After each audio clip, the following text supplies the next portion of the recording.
سورۃ الکہف اتنی مبارک صورت ہے، اتنی مبارک صورت ہے. سچی بات یہ ہے کہ اگر سورۃ الکہف کے فوائد اور ثمرات پہ گفتگو کی جائے تو میں مبالغہ نہیں کرتا، اس کے فوائد اور ثمرات اور اس سے مستنبط مسائل پہ گفتگو کی جائے ساری رات بیت جائے اور یہ سورت ختم نہ. لیکن میں 3 جھلکیاں آپ کے سامنے رکھ دیتا ہوں. رسول اللہ صلی اللہ علیہ وسلم نے فرمایا من قرأ سورۃ الکہف فی یوم الجمعہ، جو شخص جمعہ کے دن سورۃ الکہف پڑھ لیتا ہے اسے کیا ملتا ہے؟ پہلا انعام اضاء له ما بین الجمعتین. صبح جمعہ ہے، اللہ سب کو توفیق دے اس سورت کو پڑھنے کی. یہ سورۃ الکہف پڑھ لیتا ہے، اگلے جمعے تک اللہ ذوالجلال اس کی زندگی کے اندر روشنی پیدا کر دیتے، اس کی سوچ بھی روشن، اس کی نیت بھی روشنی اور اس کے ارادوں میں روشنی، اس کے تخیلات کی وادیوں میں روشنی، تصورات روشن، اور وہ اللہ ذوالجلال نے اس کو جو توفیق دی اس کے اقوال بھی روشن، اس کے اعمال بھی روشن. اور یہ میری اور آپ کی ضرورت. آپ نے دوسری حدیث میں فرمایا من قرأ سورۃ الکہف فی یوم الجمعہ، جو انسان سورۃ الکہف پڑھ لیتا ہے اللہ عزوجلال اس کے گناہوں کو معاف فرما دیتے ہیں. 2 جمعے کے درمیان غفر له ما بین الجمعتین وفضل 3 ایام.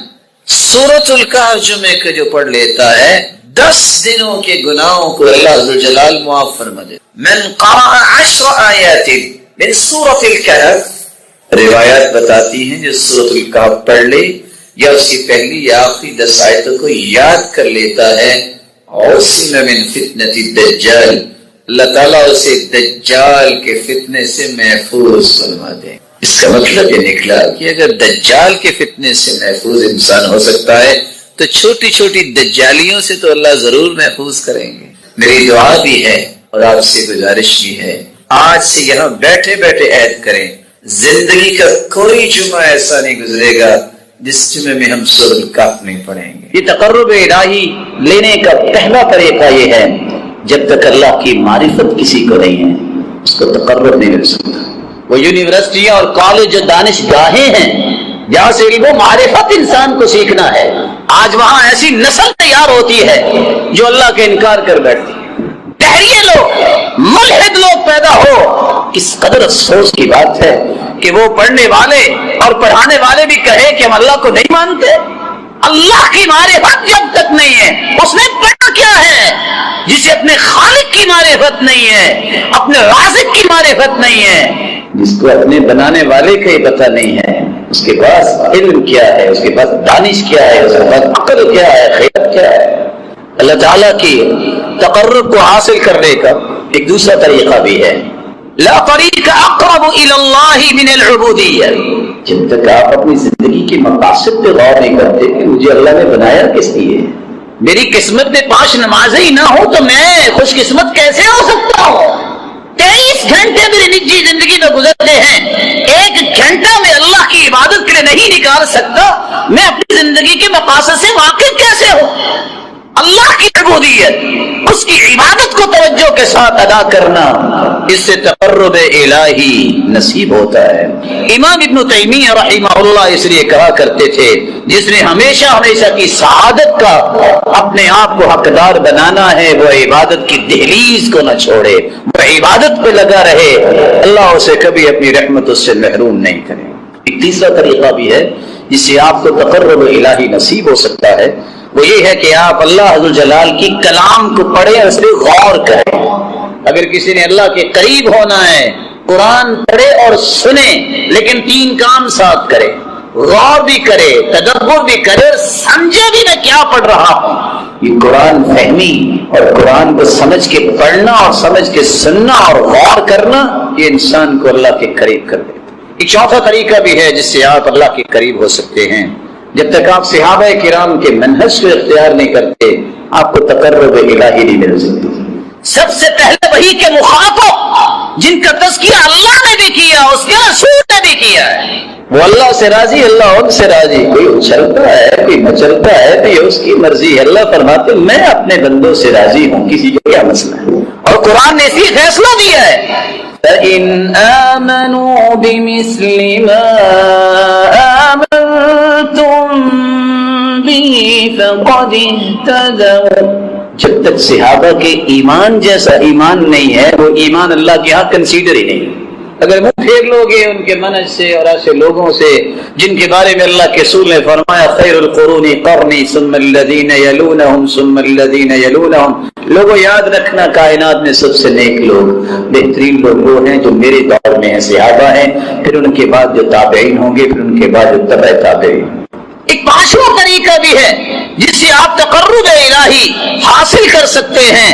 رسول اللہ صلی اللہ علیہ وآلہ وسلم نے فرمایا، حدیث قدسی ہے، صحیح بخاری کی روایت ہے، جو میرے کسی ولی کی مخالفت کرتا ہے جنگ کے لیے تیار ہو جائے. اور اللہ کے ولی ہیں کون؟ ان اولیاء اللہ لا خوف علیہم ولا هم يحزنون الذین آمنوا وكانوا يتقون. سچے مومن اور تقوی والے لوگوں کو اللہ نے ولی کہا ہے اور قربانیاں ان کی ہی قبول ہوتی. جس نے ولی کی مخالفت کی میرے ساتھ جنگ کے لیے تیار ہو جائے. اور سیدنا انس کی روایت کی روشنی میں میں بھی کہنے لگا ہوں، آپ بھی دل میں کہیے گا. وہ کہتے ہیں اللہ کی قسم اسلام کے بعد مجھے اتنی خوشی نہیں ملی جتنی حدیث سن کے کہ قیامت کے دن جس سے محبت ہو اس کا ساتھ نصیب ہوگا. فإني أحب النبي وأبا بكر وعمر وإن لم أعمل بأعمالهم. میں اللہ کے رسول سے محبت کرتا ہوں، سیدنا ابو بکر سے محبت کرتا ہوں، سیدنا عمر سے محبت کرتا ہوں رضی اللہ عنہما. وإن لم أعمل بأعمالهم. اگرچہ میرے ایسے اعمال نہیں لیکن اس محبت کی وجہ سے میرا رب ان کا ساتھ نصیب فرمائے گا. تقرب الہی جس کے 5 پہلو آپ نے سنے، ایک چھٹا پہلو بھی ہے. انسان نے اگر اللہ کا تقرب لینا ہے تو ایک بہت عمدہ اور آسان کام یہ ہے کہ اللہ کا ذکر جو ہے وہ اپنی زندگی کا لازمہ بنائے. جو راحت اللہ نے اپنے ذکر میں رکھی ہے، جو اپنے محبوب کے اوپر درود بھیجنے کی عظمت بیان کی گئی ہے حدیث میں، کیا ہی کمال.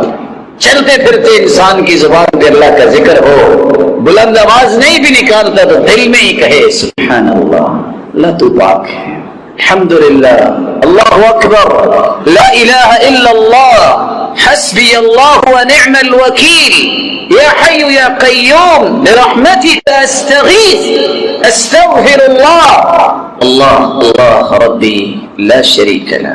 ایک 7واں طریقہ بھی تقرب الہی کا ہے، کثرت سجود. رسول اللہ صلی اللہ علیہ وسلم نے فرمایا اقرب ما یکون العبد من ربہ وهو ساجد. سب سے قریب انسان اللہ کے اس وقت ہوتا ہے جب وہ سجدے کی حالت میں ہوتا ہے. اس لیے سجدے کثرت سے کیا کریں. اللہ کے رسول کو جب بھی کوئی خوشی آتی فوراً سجدہ ریز ہو جاتا، جب بھی کوئی غم فکر آتا فوراً نماز شروع کر دیتے. جن کو اللہ کی عبادت میں تلذذ آتا ہے ان کا جی نہیں چاہتا سجدوں سے سر اٹھانے کا. اللہ یہ شوق اور ذوق ہمیں بھی نصیب فرمائے. ایک 8واں طریقہ بھی ہے جس سے آپ تقرب الہی حاصل کر سکتے ہیں، تہجد پڑھنا.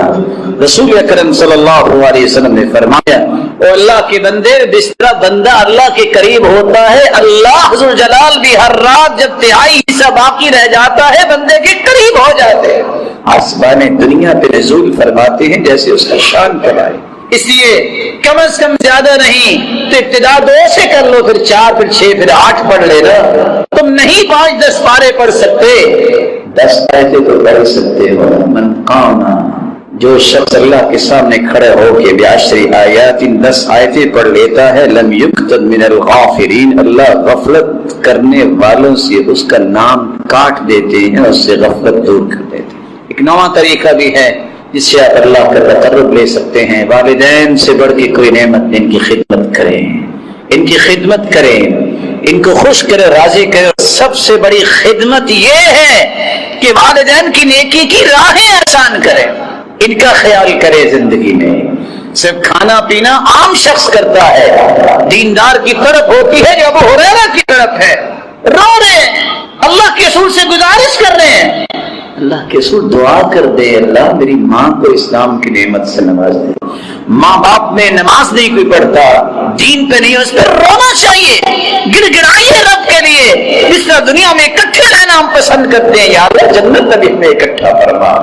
10ویں اور آخری بات، مسکینوں سے محبت کرنا، اس سے بھی اللہ ذوالجلال کا تقرب نصیب ہوتا ہے۔ اللہ ذوالجلال ایسے لوگوں سے نیکی کرنے اور احسان کرنے اور ان سے محبت کرنے کی توفیق عطا فرمائے۔ ایک چھوٹا سا قصہ پڑھ کے انسان دنگ رہ جاتا ہے۔ آج کیوں آتا ہے لوگ جھڑکتے ہیں، سلف کا یہ رویہ تھا، جس کو صدقہ دیتے اس کا ہاتھ پکڑ کے چوم کے دیتے۔ یہ ہے وہ شخص جس کے دینے کی وجہ سے مجھے قیامت کو یہ انعامات ملنے ہیں، اتنی محبت کیا، اور ہم کہتے ہیں یہ ختم ہی نہیں ہوتے۔ یاد رکھیے، ایک لمحہ لگتا ہے بادشاہ فقیر ہوتے، اور ایک لمحہ لگتا ہے کہ کنویں سے نکال کے اللہ تخت پہ بھی بٹھا دیتے ہیں۔ اس لیے اللہ کے دیے ہوئے سے دینا ہی پسند کیا کریں۔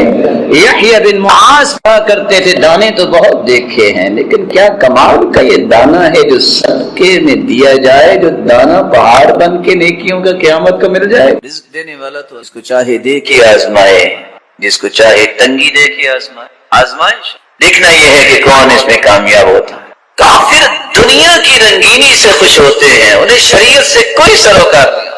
پیسہ کیسے مل سکتا ہے، مال کیسے جمع ہو سکتا ہے، ان کی صرف ایک ہی سوچ ہوتی ہے کافر۔ وَفَرِحُوا بِالْحَيَاةِ الدُّنْيَا، اللہ نے ساتھ ہی فیصلہ سنا دیا، وَمَا الْحَيَاةُ الدُّنْيَا فِي الْآخِرَةِ إِلَّا مَتَاعٌ، اور آخرت کے مقابلے میں پوری دنیا اتنی ہے جتنا ایک متاع ہوتا ہے۔ متاع کیا ہے؟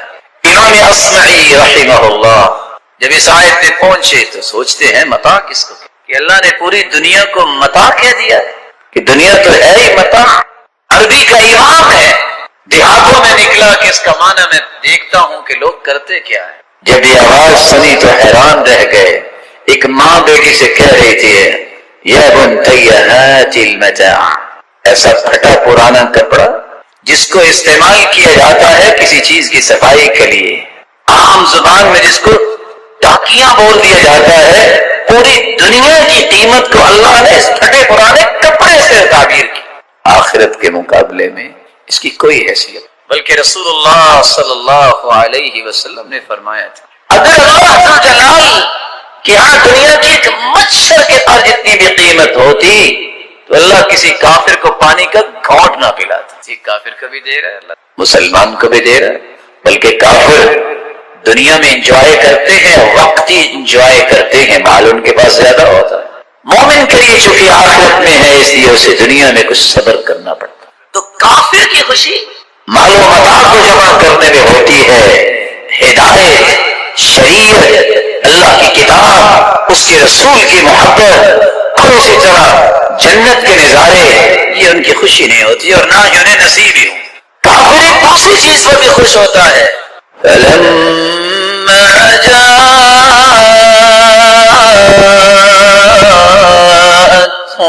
رُسُلُهُم بِالْبَيِّنَاتِ فَرِحُوا بِمَا عِندَهُم مِّنَ الْعِلْمِ وَحَاقَ بِهِم مَّا كَانُوا بِهِ يَسْتَهْزِئُونَ۔ جب ان کے پاس اللہ کے پیغمبر اللہ کی طرف سے بینات اور واضح دلائل لے کے آئے، انہوں نے اس شریعت کو، اس وحی کو ٹھکرا دیا۔ کافروں نے کہا کہ جو ہمارے باپ دادا کہتے تھے نا، ہم تو اس پہ راضی ہیں، ہمیں تو خوشی ہے کہ ہم اپنے باپ دادا کے دین پر ہیں۔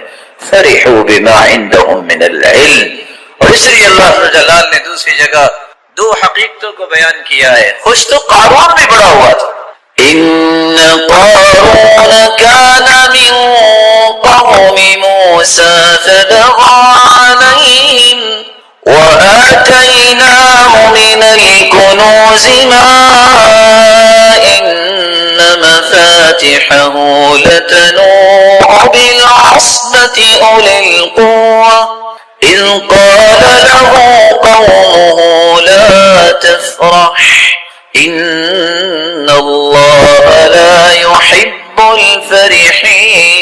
الفرحين۔ قارون کے بہت بڑے خزانے تھے، 9 لوگ تو صرف اس کے خزانوں کی چابیاں ہی اٹھاتے تھے۔ قوم نے کہا اتنا اکڑنے اور اچھلنے کی بات نہیں ہے۔ اللہ اس خوشی کو پسند نہیں کرتے کہ اللہ کا نام ہی نہ کبھی لیا جائے اور مال کو اکٹھا کرنے میں انسان دھت ہو جائے، نشے میں چلا جائے اور اندھا ہو جائے کہ کسی طریقے سے مال مجھے ملنا چاہیے، اسے اللہ یاد ہی نہ رہے۔ اللہ اس خوشی کو پسند نہیں۔ فَلَمَّا نَسُوا مَا ذُكِّرُوا بِهِ فَتَحْنَا عَلَيْهِمْ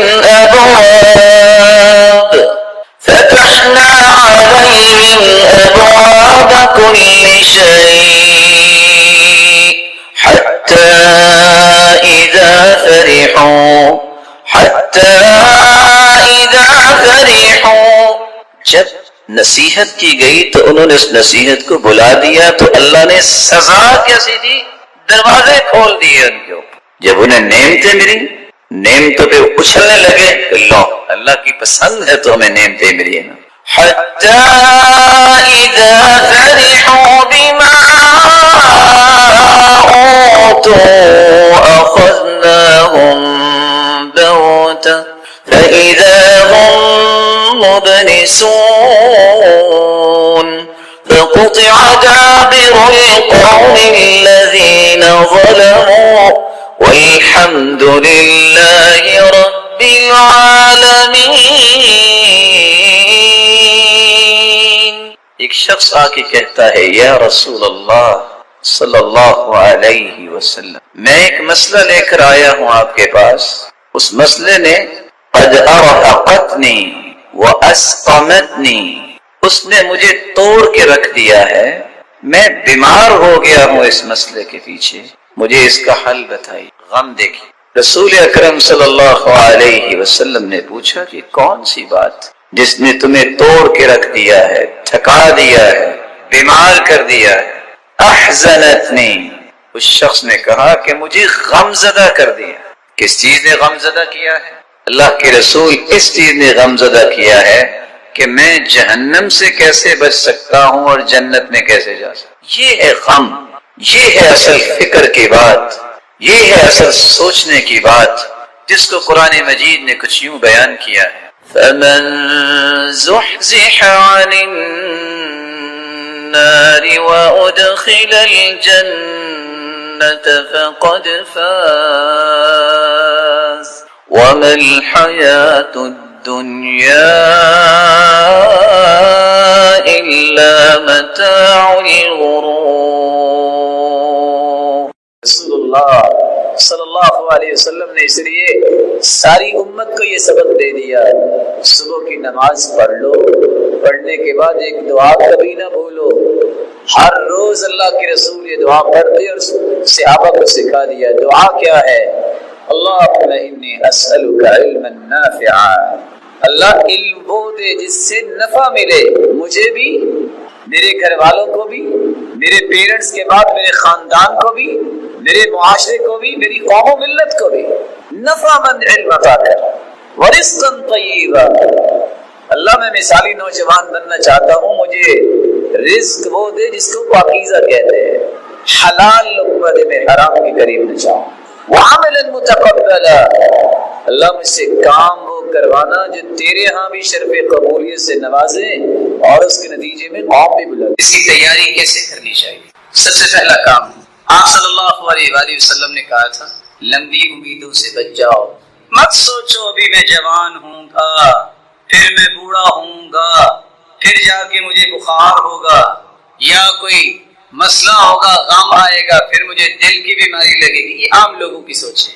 پھر ڈاکٹر کے پاس جائیں گے، پھر کچھ دن میں ہاسپٹل میں رہوں گا، لوگ عیادت کے لیے بھی آئیں گے، پھر آخر کرتے کرتے فوت ہو جاؤں گا۔ فرمایا اذا امسیت فلا تنتظر الصباح، شام ہو جائے تو صبح کا انتظار نہ کرنا، واذا اصبحت فلا تنتظر المساء، صبح ہو تو شام کا انتظار نہ کرنا، یہ امیدیں لمبی لگانا چھوڑ دے۔ صلاح اول هذه الامه بالزهد واليقين ويهلك آخرها بالبخل والامل، صحیح الجامع کی روایت ہے۔ اور دوسری روایت نجا اول هذه الامه بالزهد واليقين، پہلے لوگوں کو نجات ملی، ان کی اصلاح کا راز یہ تھا، ان کے اندر یقین تھا۔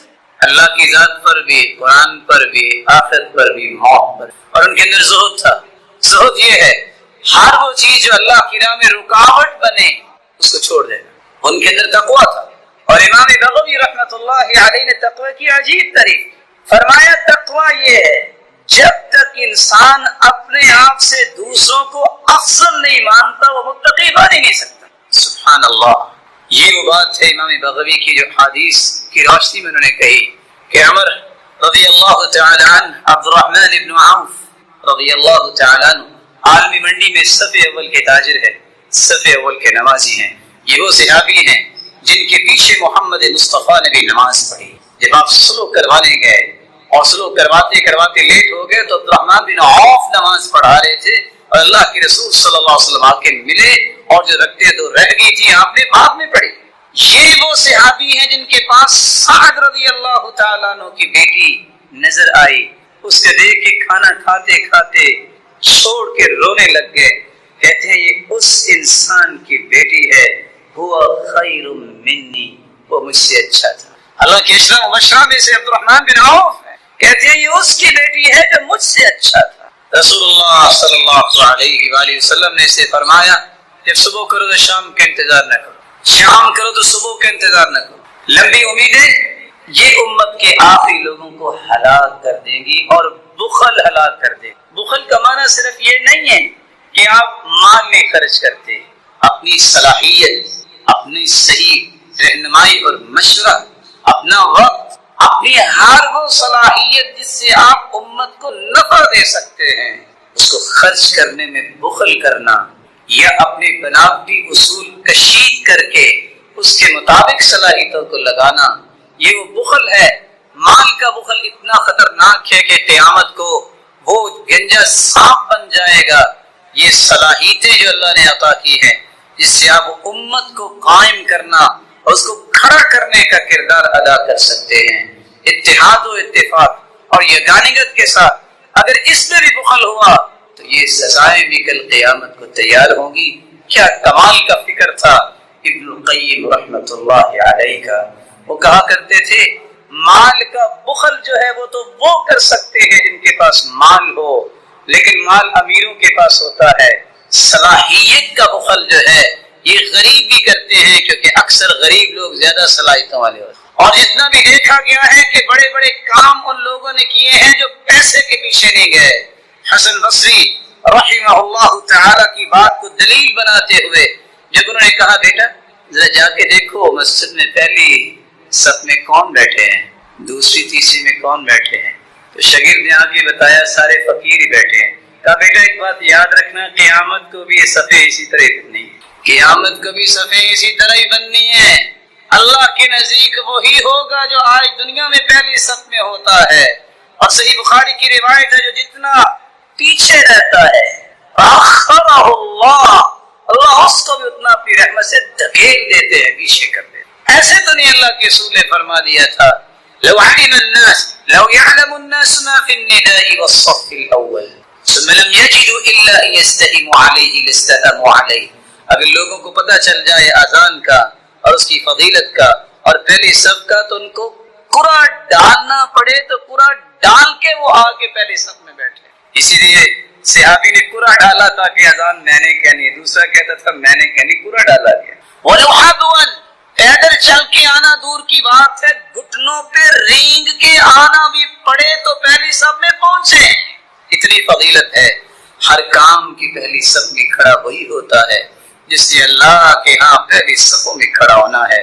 اور حدیث کے الفاظ 120 صفیں قیامت کو ہوں گی جنتیوں کی، 80 صفیں صرف اس امت کی ہوں گی اور باقی 40 صفیں 1,24,000 پیغمبروں کی امتوں میں سے ہوں گی۔ یہ بھی ایک بہت بڑا اعزاز ہے اس امت کا کہ اس امت سے جنتی ان کی 80 صفیں ہوں گی اور 40 صفیں باقی تمام امت۔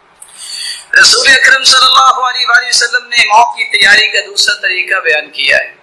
یا من بدنیا اشتغل وقد غرك طول الامل الموت يأتي بغتة والقبر صندوق العمل۔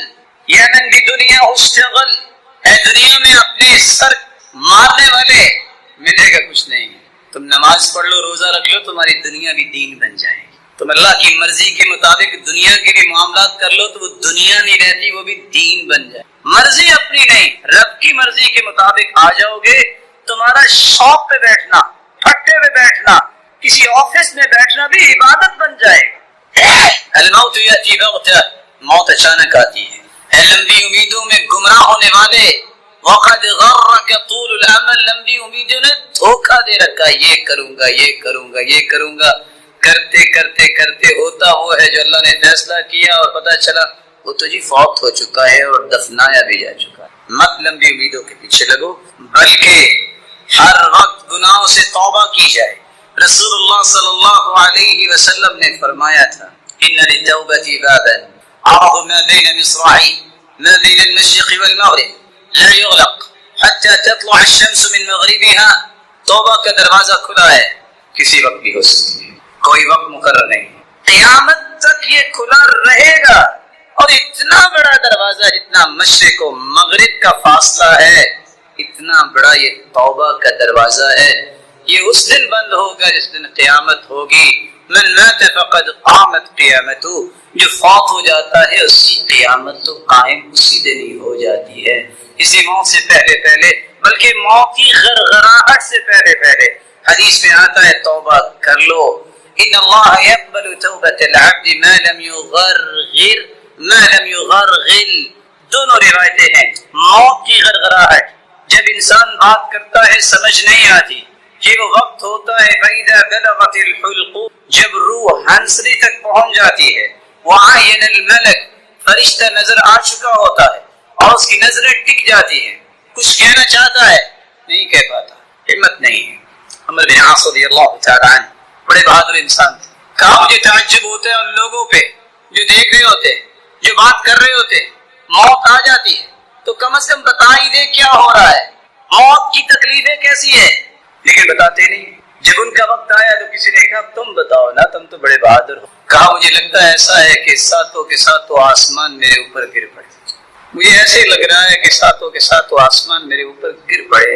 آپ سوچ سکتے ہو کہ جس کے اوپر آسمان گر پڑے، اتنا بڑا آسمان، اس پہ کیا بیتی ہے۔ تیسرا کام، موت کی تیاری وہ کر سکتا ہے۔ اللہ کے رسول نے فرمایا جہاں تمہیں زندگی کو غنیمت جاننا ہے اور لمبی امیدوں کے پیچھے نہیں پڑنا بلکہ اپنی زندگی کے لمحات کو استعمال کرنا ہے، وہاں تمہیں موت کی یاد بھی دلائے گی۔ جنازے پڑھو گے، قبرستان میں جاؤ گے کسی کو دفنانے، قبروں کی زیارت پہ جاؤ گے کہ ہمیں سبق ملے، کبھی قبرستان کا چکر لگا دے گے۔ کچھ لوگوں کے یہ جھگڑے کہ بس یہ ہوا وہ ہوا، آپ قبرستان میں چکر لگائیں، کوئی جھگڑا نہیں، کوئی اونچی آواز سے نہیں بولتا، تھے بڑے بڑے جابر، لیکن ان کی یہ جابری کو اس جبروتیت والے نے سر توڑ دیا کہ مٹی میں مٹی ہو چکی۔ اس لیے کبھی قبرستان کا چکر بھی لگانا چاہیے۔ کیا ملتا ہے؟ فَإِنَّهَا تُذَكِّرُ الْآخِرَةَ۔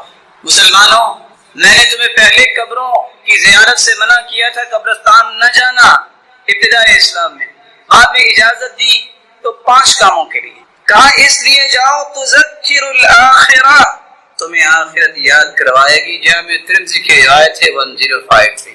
دوسرا، تم جب قبرستان کا چکر لگاؤ گے تو ہوگا کیا؟ ترق القلب، جب تم قبریں دیکھو گے اچھا یہ بھی تھا یہ بھی تھا، تمہارے دل نرم ہو۔ تیسرا کام، تدمع العین، تمہاری آنکھوں سے آنسو آ جائیں گے اور تمہاری آنکھوں کو سمجھ آئے گی کہ ہاں یہ رونا جو ہے اس بات پہ دلیل ہوگا کہ تمہارا دل ڈر گیا ہے۔ اور چوتھی بات، وَلَا تَقُولُوا هُجْرًا، غلط بات نہ وہاں کہنا۔ اور اگلی روایت کے الفاظ ہیں وَلَا تَقُولُوا مَا يَسْقِطُ الرَّبْ، ایسی ہر بات سے بچ جانا جس سے رب کی ناراضگی ہو۔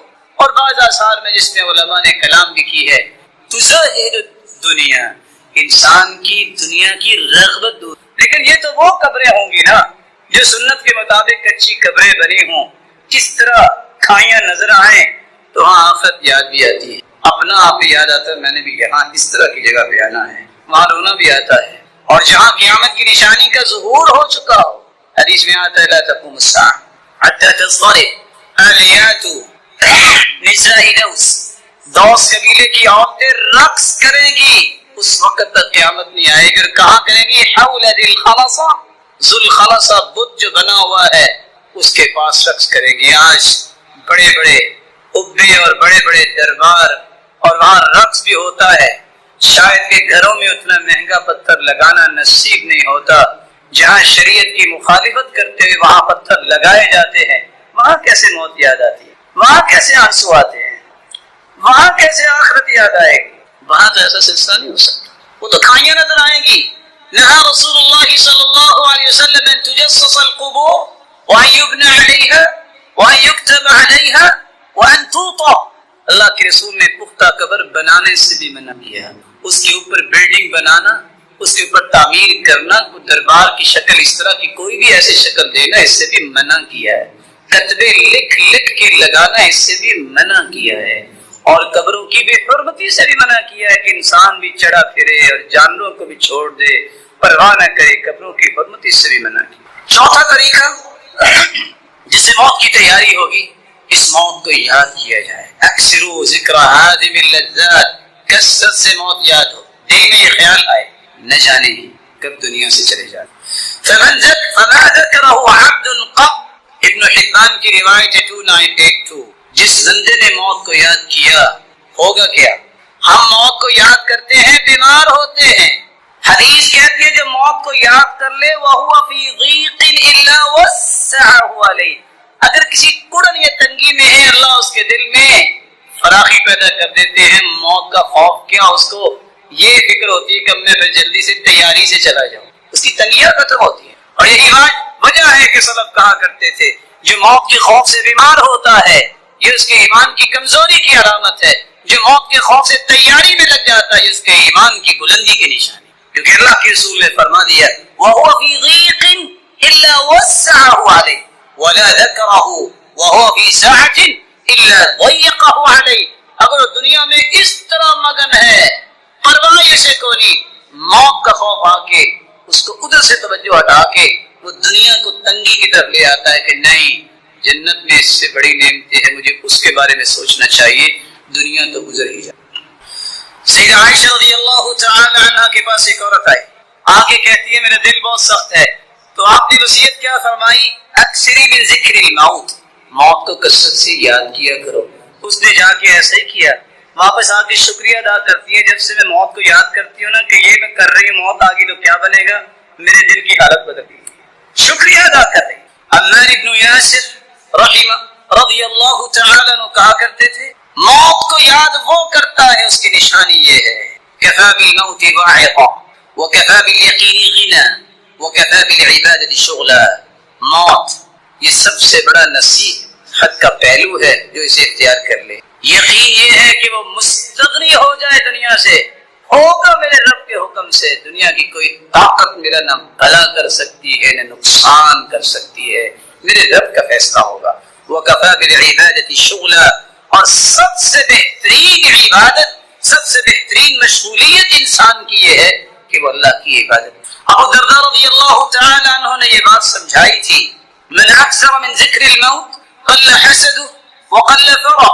جو کثرت سے موت کو یاد کرتا ہے دو کام ہوتے ہیں، وہ حسد نہیں کر سکتا، وہ کسی سے حسد نہیں کرتا، اس کی دنیاوی خوشیاں کوئی معنی نہیں رکھتی، اخروی خوشیاں اس کے دل میں پیدا ہو جاتی ہیں. اور کعب الاحبار کہا کرتے تھے من ذکر الموت ہانت علیہ المصائب.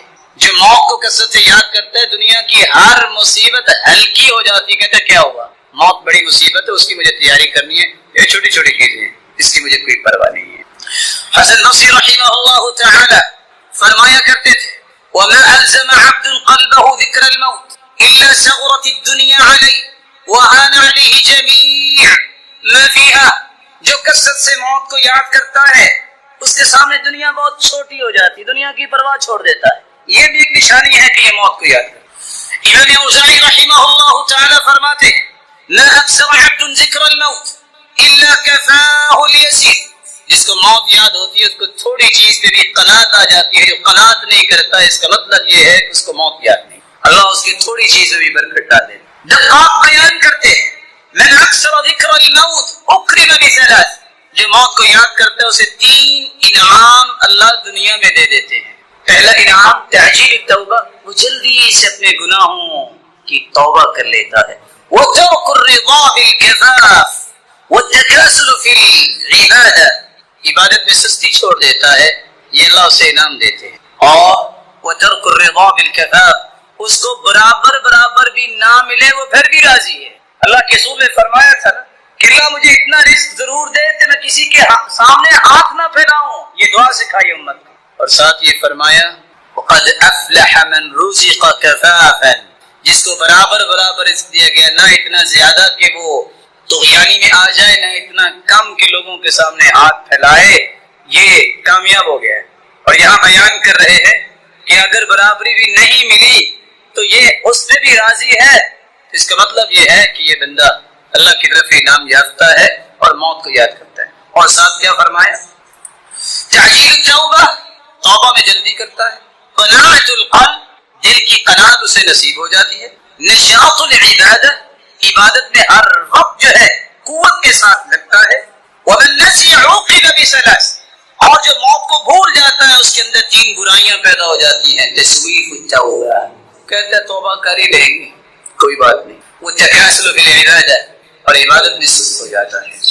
وترک الرضا، اور اللہ نے جو کچھ دیا ہے اس سے راضی ہوتا ہی نہیں.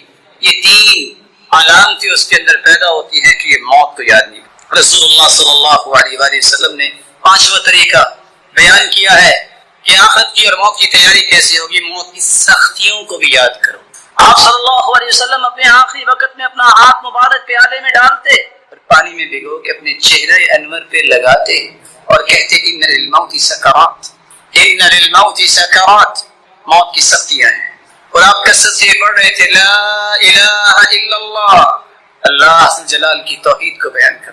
اور آپ نے اس طرح ہاتھ ہی اٹھایا تھا اللہم بالرفیق الاعلی، ہاتھ اٹھا اللہ کے پاس چلے گئے، ہاتھ اسی طرح ہی مائل ہو گیا، نیچے آ گیا. صحیح بخاری کی روایت 449 یہ بتاتی ہے کہ موت کی سختیاں ہیں. اور یہاں یہ بات بھی سمجھنا ضروری ہے، سیدہ عائشہ کہا کرتی تھی ہم سنتے تھے کہ لوگ کہتے ہیں موت کے وقت پریشانی آتی ہے شاید گناہوں کی وجہ سے. میں نے اللہ کے رسول صلی اللہ علیہ وآلہ وسلم کو دیکھا تو مجھے یقین ہوا کہ نہیں، یہ اللہ کا فیصلہ ہے، کسی کو کس طرح بلا لیتا ہے، کسی کو کس طرح بلا لیتا ہے. گناہوں کی وجہ سے اس طرح کی چیز نہیں ہوتی ہے، اللہ جانتا ہے. اس لیے موت کی سختیاں جو ہیں وہ تو ہر ایک پہ وارد ہوں گی، کس طرح وارد ہوں گی وہ اللہ جانتا ہے.